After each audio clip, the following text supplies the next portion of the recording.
Halo semuanya para penggemar soto di Warung Bude Yanti. Pada saat ini kita akan melanjutkan pembahasan tentang anime Solo Leveling Season 3 episode 2. Setelah kita menyaksikan aksi Cha Hae-in yang rela bertaruh nyawa saat melawan Igris dan Beru demi mendapatkan pengakuan dari Jinwo, hasil dari pertarungan itu tentunya akan mempengaruhi hubungan mereka dan sekarang Jinwo sekali lagi harus menghadapi situasi yang sulit karena ancaman baru tengah mengintai keluarganya.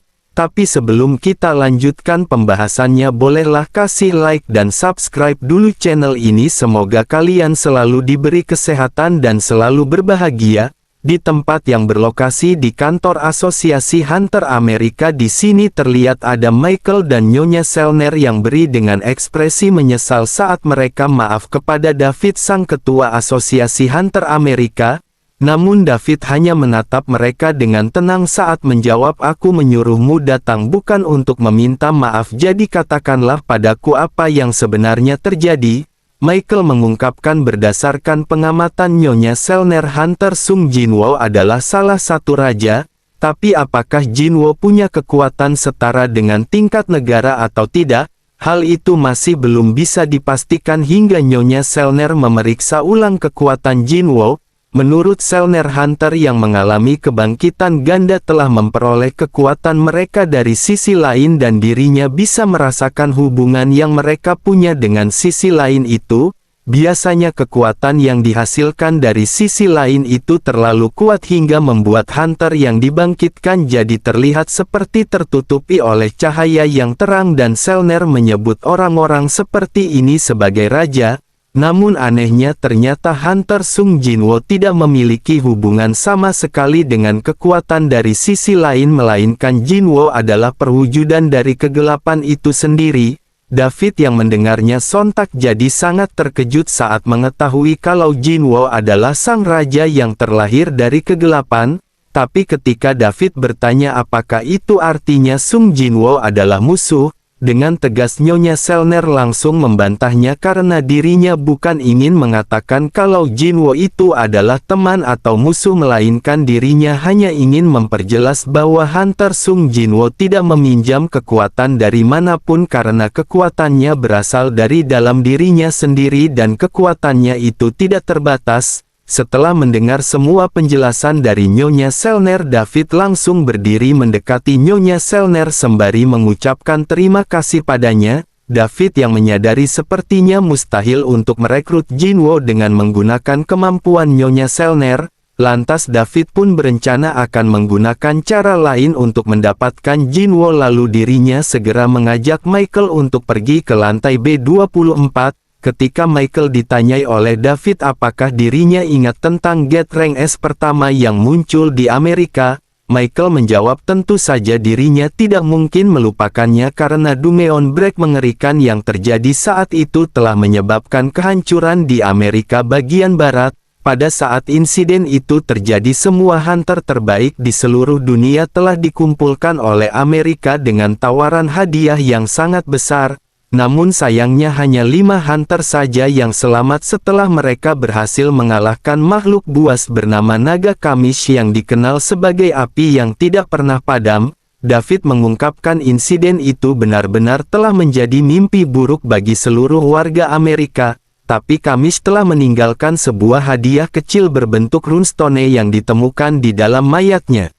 Lalu sembari David dan Michael yang memandangi sisa-sisa dari tubuh Naga Kamish yang disimpan di ruangan, pada David pun kembali berkata, runestone ini sudah tersimpan di sini selama 8 tahun sejak kematian Naga Kamish karena tidak ada hunter tipe mage di antara hunter tingkat negara yang bisa memilikinya.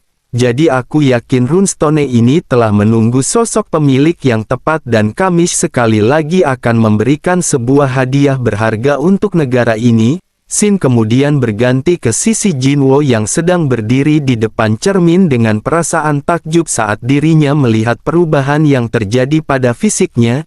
Jinwo bertanya-tanya apakah dirinya sekarang memang setampan itu hingga membuat Cha Hae-in jadi tertarik padanya. Namun berhubung Jinwo masih tidak yakin dengan penilaiannya sendiri, lantas Jinwo pun langsung menemui adiknya untuk menanyakan bagaimana menurutmu soal penampilanku sebagai seorang pria. Saat mendengar pertanyaan itu, Jin Ah jadi menatap Jinwo dengan ekspresi yang menjengkelkan karena Jinwo hanya terlihat seperti orang bodoh di matanya. Namun tidak lama setelah Jinwo mencengkeram kepala Jin Ah karena kesal hingga terjadilah sedikit pertengkaran kecil layaknya kakak beradik. Di sini Jinwo langsung mengalihkan topik pembicaraannya dengan memberitahu Jin Ah bahwa dirinya berencana untuk membuat guild yang bernama Solo Play. Tapi alih-alih mendapat respon yang baik dari Jin Ah, ternyata Jin Ah malah menanggapinya dengan ejekan karena nama Solo Play itu sangat tidak cocok untuk Jinwo. Terlebih lagi mengingat Jinwo memiliki kemampuan untuk manggil pasukan bayangan, maka secara teknis Jinwo tidaklah bertarung sendirian. Mendengar ungkapan jujur dari Jin Ah, akhirnya Jinwo jadi sadar kalau perkataan adiknya itu ada benarnya juga. Jadi Jinwo pun kembali bertanya, lalu nama apa yang harus kuberikan untuk guildku? Hingga sampailah setelah Jin Ah menyarankan kepada Jinwo bagaimana kalau memakai nama Ahjin Guild yang berarti aku bergerak maju. Pada akhirnya Jinwo telah memutuskan untuk memakai nama Ahjin tersebut. Kemudian Shin langsung berganti ke apartemen Cha Hae-in. Di sini terlihat Cha Hae-in yang tampak gelisah di kamarnya karena dirinya baru menyadari kalau dirinya secara tidak langsung telah mengakui perasaannya kepada Jinwo. Namun ketika Cha Hae-in baru saja mencoba meyakinkan dirinya bahwa sudah sewajarnya dirinya tertarik pada Jinwo sebab Jinwo telah menyelamatkan hidupnya, tiba-tiba terdengar suara seseorang di alam bawah sadar Cha Hae-in dan dirinya juga dapat merasakan ada sosok Hunter Min Byung-gu yang meraih tangannya sembari berkata, tolong sampaikan pada Hunter Sung Jinwo untuk berhati-hati terhadap kekuatannya sendiri. Cha Hae-in yang mendengarnya sontak dirinya langsung terbangun dengan penuh kebingungan karena dirinya masih tidak mengerti apa yang sebenarnya terjadi dan kenapa Hunter Min Byung-gu bisa muncul di dalam pikirannya.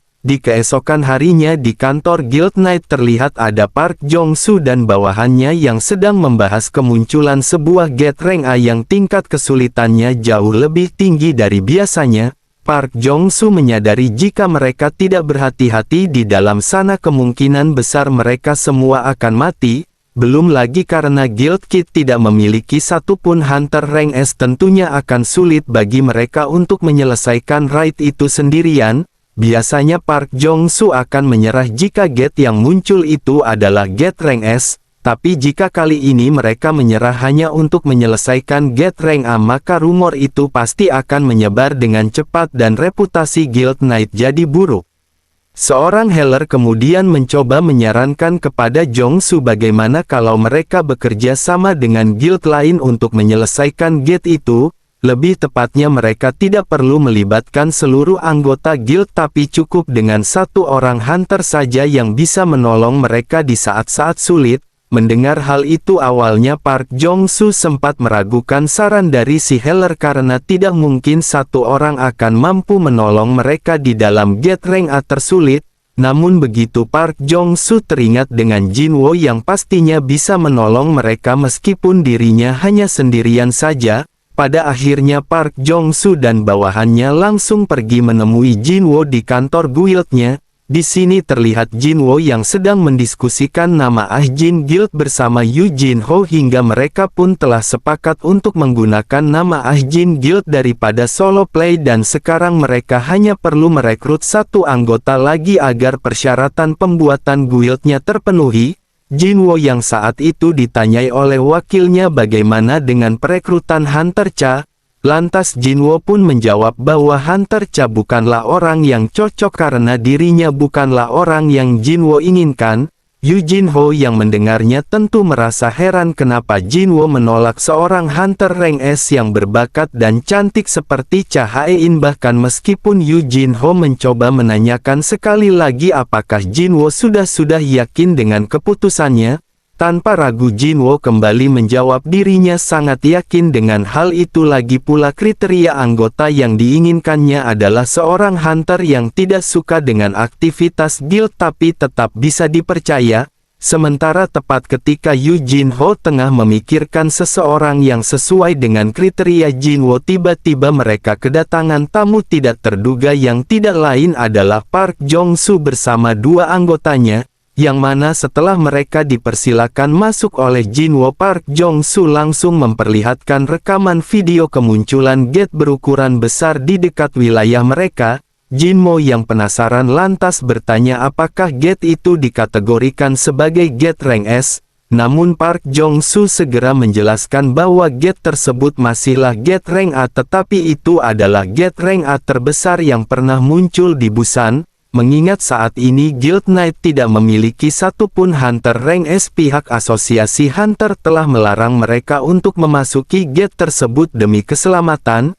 Jadi karena itulah tujuan mereka kemari adalah untuk meminta Jinwo bergabung dengan raid mereka. Dengan begitu Park Jong-soo yakin mungkin mereka akan sanggup untuk menyelesaikan raid ini. Park Jong-soo menjelaskan umumnya seorang hunter rank S akan mendapatkan 10% keuntungan dari sebuah raid, tapi khusus untuk Jinwo mereka akan memberikan keuntungannya sebesar 20%. Sampai di sini Park Jong-soo dan kedua anggotanya sudah sangat percaya diri Jinwo pasti akan menyetujui kompensasi sebesar itu. Namun pada kenyataannya Jinwo malah meminta mereka membagi rata hasilnya karena Jinwo hanya akan bekerja sama jika Park Jong-soo menganggap dirinya bukan sebagai individu melainkan sebagai guild Ahjin yang baru saja mereka bentuk. Park Jong-soo yang mendengarnya kemudian dirinya mencoba menawar dengan keuntungan 40-60 saja. Tapi Jinwo segera menjawab bahwa dirinya tidak ingin bernegosiasi dengan Guild Knight dan alhasil akhirnya Park Jong-soo tidak punya pilihan selain menyetujui kesepakatan itu. Lalu dirinya juga memberikan satu syarat tambahan, yaitu Jinwo lah yang akan mengalahkan bos Dungeonnya.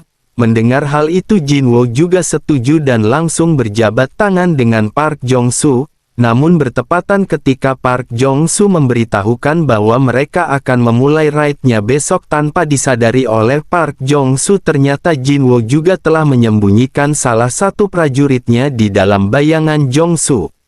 Singkat cerita, di saat raid di wilayah Guangnali kota Busan telah dimulai di keesokan harinya, di sini terlihat para hunter dari Guild Knight yang sudah berkumpul di depan gate dengan semangat yang membara. Namun di sisi lain Park Jong-soo malah tampak gelisah karena Jinwo belum tiba di lokasi padahal raidnya akan segera dimulai dalam 5 menit lagi. Di tempat berbeda terlihat Jinwo yang sedang memandangi langit mendung sembari mengkhawatirkan adiknya apakah adiknya sudah membawa payung ke sekolah.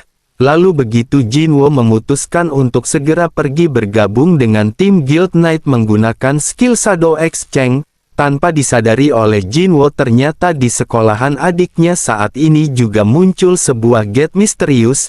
3 siswa yang berada di dekat sana awalnya menduga bahwa gate ini tidaklah berbahaya karena hanya hunter yang bisa masuk ke dalamnya dan tidak ada monster yang bisa keluar dari sana sebelum gate-nya benar-benar terbuka dalam waktu seminggu sejak kemunculannya. Namun tidak lama ketika salah satu siswa tampak meragukan apakah gate itu memang aman mengingat tidak ada yang tahu kapan gate-nya muncul. Tanpa terduga tiba-tiba gate itu mulai retak dan keluarlah tangan monster yang langsung mencengkeram kepala salah satu siswa. Siswa itu kemudian mencoba meminta tolong kepada 2 siswa lain untuk menyelamatkannya. Tapi naas tangan si monster malah sudah lebih dulu menghancurkan kepala siswa itu yang kemudian dirinya lanjutkan dengan membunuh 2 siswa lainnya juga. Dijelaskan monster yang muncul kali ini adalah orc berkulit hijau. Mereka secara alami adalah seorang pemburu, bahkan jika kecerdasan mereka kurang mereka jauh lebih hebat daripada manusia dalam hal melacak dan memburu. Monster orc ini sejatinya adalah pemburu yang sangat menyukai bau daging dan darah, tapi karena tujuan mereka hanyalah mengintai maka mereka sengaja menahan instingnya dan lebih memprioritaskan misi mereka. Salah satu orc kemudian berbicara kepada orc lainnya, tempat ini penuh dengan mangsa tapi bangunannya sangat rumit seperti sebuah kastil. Setelah kita membantai semua manusia di tempat ini dan memperkuat posisi kita, maka barulah kita akan memulai perburuan yang sesungguhnya. Kini orc itu telah menargetkan sekelompok siswa yang belum menyadari kemunculan monster di sekolah mereka. Sementara ketika monster orc mulai bergerak untuk membantai semua siswa yang ada di sekolahan itu, Sin kemudian memperlihatkan Jinwo yang sudah tiba di lokasi raid sembari berkata, ukuran gate ini terlihat lebih besar dari yang kuduga, tapi seperti yang diharapkan dari guild dengan rank A terbanyak, ternyata Guild Knight memang mempunyai banyak anggota hunter. Para hunter yang melihat kehadiran Jinwo di sana sontak mereka pun langsung mengerumuni Jinwo dan memberikan pujian atas aksi Jinwo yang sangat menakjubkan saat raid di Pulau Jeju, hingga sampailah ketika mereka terus mengajukan banyak pertanyaan kepada Jinwo yang salah satu di antaranya apakah Jinwo akan memimpin raid kali ini. Di sini muncul seorang hunter healer bernama Jung Yerim yang tiba-tiba menghentikan mereka, lalu Park Jong-soo juga datang menghampiri mereka untuk menjelaskan bahwa dirinya lah yang akan memimpin raid, sedangkan Jinwo hanya bertugas untuk melindungi mereka saja. Mendengar hal itu tentunya telah membuat para hunter lain jadi merasa kecewa karena mereka sudah bosan dipimpin oleh Park Jong-soo. Lagi pula jika Jinwo hanya melindungi mereka dari belakang dan memastikan mereka aman, hal itu juga membuat mereka bertanya-tanya apakah mereka segitu lemahnya sampai-sampai membutuhkan perlindungan dari orang lain. Jinwo yang mendengarnya hanya tampak tersenyum tipis karena itu berarti tim ini memiliki kepercayaan diri yang sangat tinggi. Sementara bertepatan dengan raid yang telah dimulai dan seluruh tim penyerang juga langsung memasuki gate. Kini suasana di sekolahan tampak semakin mencekam karena sudah ada banyak siswa yang dibantai oleh monster orc. Sebagian siswa ada yang berhasil menyelamatkan diri mereka dengan keluar dari gedung sekolah, namun sebagian lainnya masih terjebak di dalam gedung dan mencoba memberikan perlawanan. Saat monster orc ini dapat merasakan ada manusia yang memiliki energi sihir di antara para siswa tersebut yang tidak lain dirinya adalah Jin Ah. Lantas mereka pun berencana akan membunuh Jin Ah lebih dulu karena energi sihir yang terpancar dari tubuh Jin Ah terasa sangat kuat. Namun tepat ketika orc itu baru saja akan mengayunkan senjatanya kepada Jin Ah sembari mengatakan kau harus mati, untungnya Shadow High Orc yang Jinwo tugaskan untuk melindungi Jin Ah telah muncul dan langsung menghentikan pergerakan musuh yang kemudian dirinya lanjutkan dengan menghajar monster orc itu hingga membuatnya terlempar menembus atap sekolah. Melihat kejadian ini tentunya telah membuat musuh jadi sangat terkejut dan juga kebingungan kenapa bisa ada High Orc yang muncul untuk melindungi manusia. Sementara itu di sisi Jinwo dan tim Hunter Guild Knight yang saat ini telah memasuki Dungeon, di sini terlihat Park Jong-soo bersama para hunter lainnya yang juga telah memulai pertarungan mereka melawan monster Twin Head Ogre, yang mana ketika monster itu sudah bersiap untuk melancarkan serangannya kepada para hunter, dengan sigap Park Jong-soo langsung mengaktifkan skillnya untuk menahan serangan monster itu memakai sihir tameng. Lalu disusul dengan Hunter Yontae yang juga segera berlari melalui senjata musuh dan langsung melukai mata musuh dengan tebasan pedangnya, yang kemudian para hunter lainnya juga ikut melancarkan serangan beruntun dengan menebas kedua lengan dan kaki monster itu dan akhirnya ditutup dengan serangan dari para hunter tipe mage yang melancarkan serangan sihir api dan petir secara bersamaan. Setelah monster itu berhasil dikalahkan berkat kerjasama tim yang hebat, Park Jong-soo kemudian memerintahkan anggota timnya untuk berkumpul sebentar karena menurut Park Jong-soo kemunculan monster Twin Head Ogre di sini dan melawan mereka dari awal itu terasa aneh. Park Jong-soo mengungkapkan Twin Head Ogre juga dikenal dengan nama lain yaitu Sang Penjaga Makam. Biasanya monster ini akan muncul sebagai bos Dungeon, tapi jika dirinya sudah muncul dari awal di pintu masuk sebuah Dungeon maka itu artinya akan ada banyak pasukan undead yang menunggu di dalam sana. Sementara tepat ketika pasukan undead itu memang muncul seperti yang diperkirakan oleh Park Jong-soo, pada saat itulah tiba-tiba Jinwo mendapat sinyal darurat dari prajurit bayangan yang sedang menjaga adiknya, hingga Jinwo pun berniat untuk segera pergi ke tempat adiknya, lalu dirinya juga akan meninggalkan Beru dan sejumlah prajurit semut lain sebagai pengganti dirinya untuk menjaga tim ini. Namun berhubung Jin bisa menggunakan skill Shadow Exchange karena masih ada batas waktu penggunaannya di sini, Jinwo terpaksa harus berlari dalam kecepatan tinggi untuk keluar dari Dungeon ini terlebih dahulu. Jinwo bergumam, sejak tadi aku terus mendapatkan sinyal dari prajurit bayangan yang ada di tubuh Jin. Sial, aku punya firasat buruk tentang ini. Sementara ketika ada sejumlah pasukan undead yang mencoba menghalangi Jinwo yang kesal sontak dirinya langsung melepaskan aura kekuatannya yang sangat mengerikan sembari berkata, minggir dari jalanku. Namun tanpa diduga oleh Jin, tiba-tiba para undead itu malah berlutut dan benar-benar menuruti perintah Jinwo untuk membiarkannya lewat. Jinwo yang heran sontak jadi bertanya-tanya, sebenarnya apa yang terjadi dengan pasukan undead ini? Apakah mungkin karena aku adalah seorang necromancer yang lebih tinggi dari makhluk yang mengontrol mereka? Tapi berhubung Jinwo sudah tidak punya waktu lagi untuk memikirkan hal ini lebih jauh, di sini Jinwo langsung melompati para undead di hadapannya sembari memanggil Kaisel untuk dirinya tunggangi. Lalu begitu Kaisel membawa Jinwo terbang keluar dari gate yang disaksikan oleh para warga, pada saat itu Jinwo juga langsung memberi perintah kepada Kaisel, ayo pergi ke tempat adikku dengan kecepatan penuh, kita